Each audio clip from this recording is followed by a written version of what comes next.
Living Local Carolina with Katie Turner. Local trends, shopping, dining, and more. This is Living Local Carolina. Well, thanks for joining us today on Living Local Carolina. I've been hanging out with the guys from Beach Entry Lawyers, Will and Greg. We're getting back to the basics today. Yes, we are.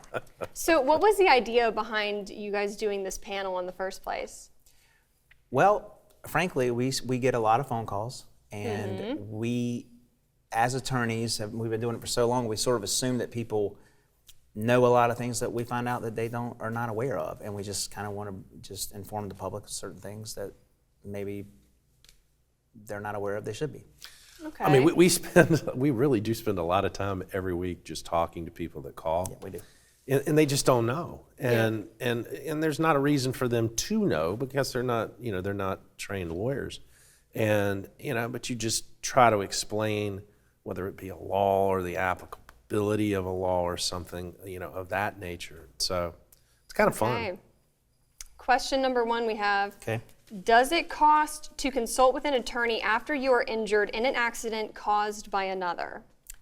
The answer to that would be no. No. I can't speak for every attorney, but at Beach Injury Lawyers, it does not, and I don't know any injury firm that actually charges someone to speak to them. No. Okay. It's typically a service that we provide free of charge to assess the case and whether they have a case, and it's a great idea that they come do that. Seems fair to me. Well, and then, we as a business, we make our money once the case has been resolved successfully. So, we don't make a penny on a case if we don't do a good job. So, we're incentivized to do a great job for our clients, but from a business perspective, the more money that we can recover on behalf of the client, the better the business is. Okay, so next question. What can an attorney do for me that I can't do for myself? This seems kind of self-explanatory, but. Well, sort of. I think the one thing is we live in a world where we want to do things ourselves. Google it, YouTube it. Oh, I'm a DIYer. Right. And for certain things, changing oil, changing a tire, maybe, I'm good with that. However, like I just had shoulder surgery. I did look it up, but I also, according to WebMD, I was going to die very soon. I was like, were you going to do your own surgery on yourself? Right. So, let me interject here. Will had more issues after he looked at Google than he actually did. We would talk, and I was like, Will, I really don't think you have that. But Google told him he did. But yeah, WebMD, yeah. I suffer from the same condition. And I'm not a hypochondriac, I'm really not. But I went and saw 3 orthopedic surgeons. Shout out to Dr. Donovan Johnson at CMC. He did an excellent job. And, I look at it, if you have a legal case of any value, you should also take it as serious as you would a surgery. I mean, it's a lot of money on the line, possibly. And, it's just not something you want to try to do yourself. Yeah. We brought the stat up before, but, the insurance industry themselves did a study, and they showed that if you have an attorney, after all the fees are paid, costs are paid, bills are paid, that you're going to walk with 3.5 times more money than if you didn't have an attorney. So that's really like a no-brainer. Yeah, that is a no-brainer. All right. It is. Can you? I'm People not that say, smart. "Can I represent myself?" And I'm always like, "Yeah, sure." You can. You can, but maybe you shouldn't. Maybe you shouldn't do it. And maybe you should be concerned when they pop a release out like the day after the accident and try to get you to sign it. Yeah. I mean, Okay, so before we go to break, what should you look for in a personal injury attorney firm? Number one, do they handle cases? Do they try cases? In our firm, I handle pre-litigation. Greg has tried many, many, many cases. That's the first thing I would ask. Next thing is I would look for reviews and awards and those kind of things. Reviews are going to tell you, do they communicate with you? We talk a lot on this show about how much we talk to our clients, and we do. And frankly, a lot of attorneys don't want to talk to their clients, and they use either the paralegal or administrative assistant as a guard against the client, guarding them from their own clients, and we just don't do that. So. And you need to sit down with the lawyer themselves. Yeah. Right. Some firms you never see the lawyer, but we always bring people in for an appointment so that I can see them, they can see me, we can talk. Are they comfortable with me? And frankly, am I comfortable with them? So, if they're comfortable and I'm comfortable and I think they have a valid claim, then we'll take it to the next step. Good to know, good to know. All right, stick with us here on Living Local Carolina because we have more Back to Basics after the break.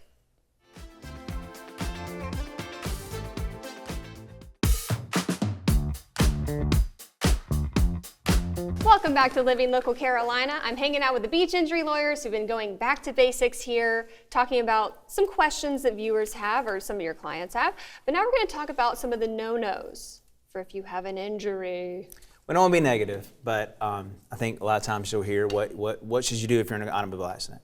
I'm going to tell you what you should not do if you're in an automobile accident. One is you should not delay going to see a doctor. If you're hurt, you need to go by ambulance to the ER and get checked out. One, I can tell you this because I was in a really bad accident where my father was killed in the accident. I had internal bleeding. I looked fine, but I had less than an hour to live. So it could save your life for one. That's number one. Also though, if you're toughing it out, and guys do this a lot, and women, but I'm away and I'll just take some ibuprofen, I'll give it a couple days, and then and next thing you know, it's a week, and then, they call to get in, and it's another week. Now we're 2 weeks out. The insurance company says, what? Why were you 2 weeks out? Why did you wait 2 weeks to go treat? I mean, and we hear it all the time. They delayed treatment, therefore they're not hurt. they weren't really hurt. Right. I mean, that's what we hear a lot. Another thing that I think is a no-no is just, how do I say that? Be careful on social media. When they get your claim, they are going to look up who you are. They want to know all about you. And if you have things on your social media account that, you're out partying, it's just, you just want to look clean. You want to look good. And you certainly don't want to be caught doing something during the middle of a case where you're out windsurfing or something and you're supposed to be injured. I mean, follow your doctor's orders. In a workers' comp case, they will actually hire private investigators to follow you. So you could actually be being watched, literally. Wow, So, I would feel so famous.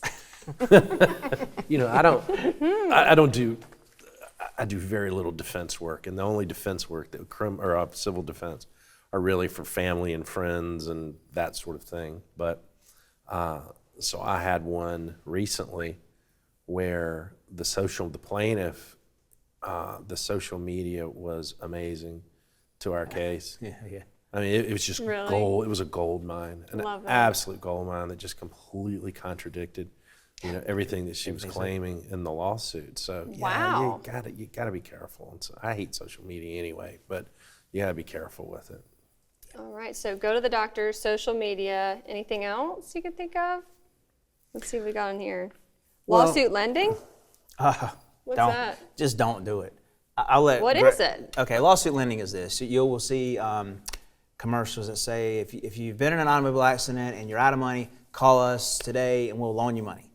And it sounds really good until you got to pay it back. Right. Yeah. And, again, I had a mediation yesterday, and one of the issues was loans, these litigation loans. The client had gone to a loan company and had received several loans, and the amount doubled with the interest rate.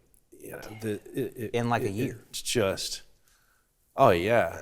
It's not like good. Shylock type rates, and that's a huge problem because people forget.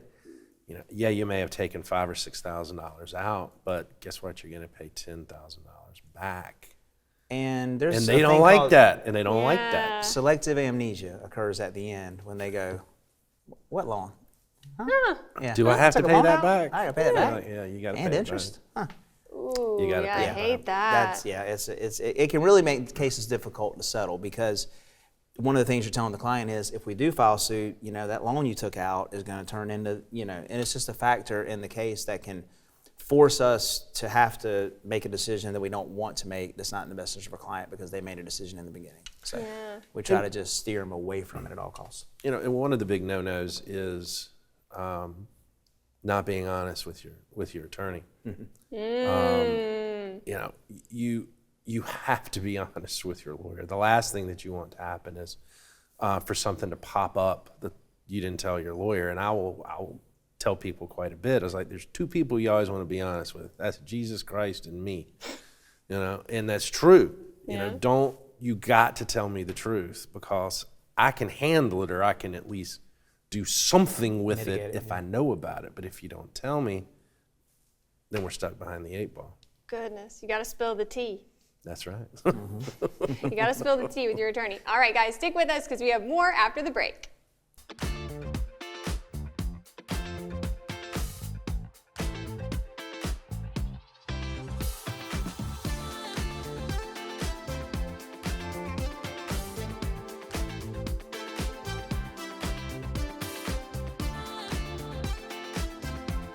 We'll be back right after this break with more Living Local Carolina.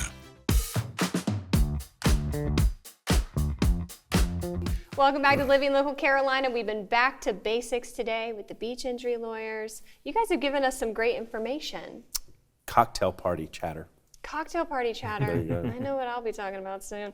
And now we're going to be talking about what I am entitled to in an injury claim.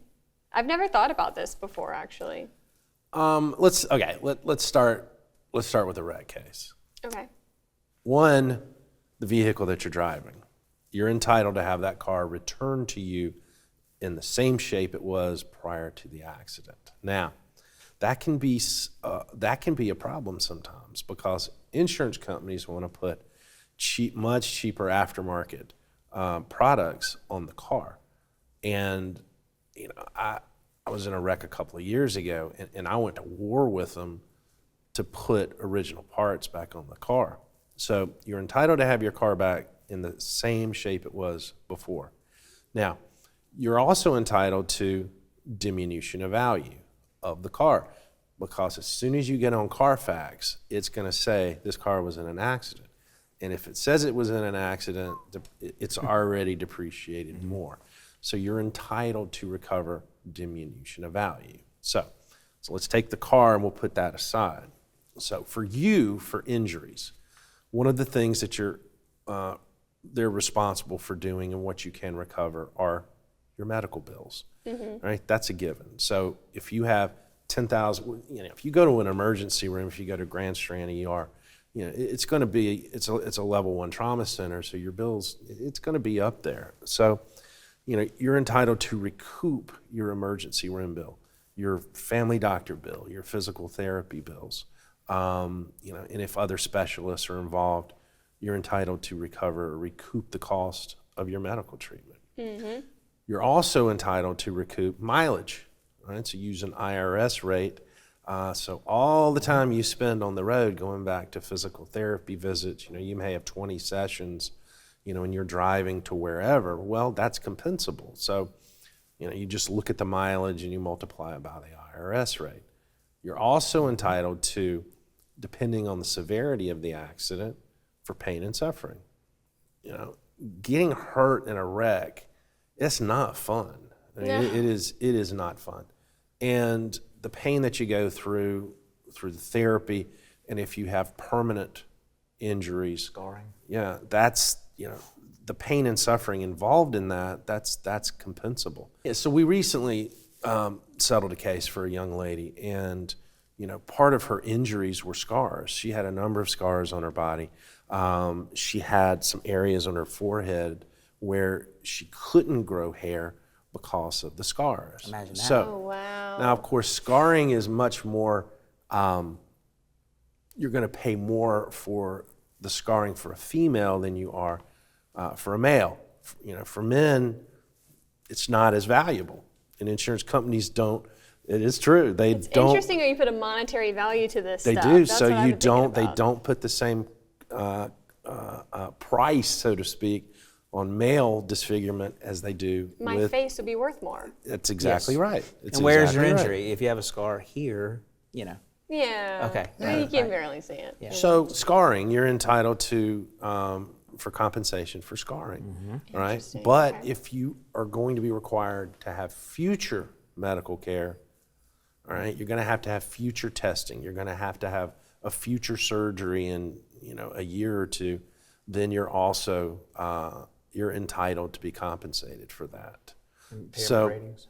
yeah, if you have an impairment rating, let's say a doctor says, yes, you have an impairment, and it's an 8% impairment to your body, which means you're going to have that impairment for the rest of your life, there's a value that's placed on that. Interesting. Well, let me tell you. So there are economists that we hire as well, and they actually assign a value to you being unable to rake leaves, plant flowers, take the trash out. You know, if you weren't able to do that for, let's say, 7 months, there's a value to that. To taking care of children and not being able to wash your car. You know, the list is huge. Well, that brings me to my next question. What's the best way for our viewers to get in contact with you both? Sure. You can give us a call, 843-357-4111. Or www.beachinjurylawyers.com. The preceding portion of Living Local Carolina is sponsored by Beach Injury Lawyers.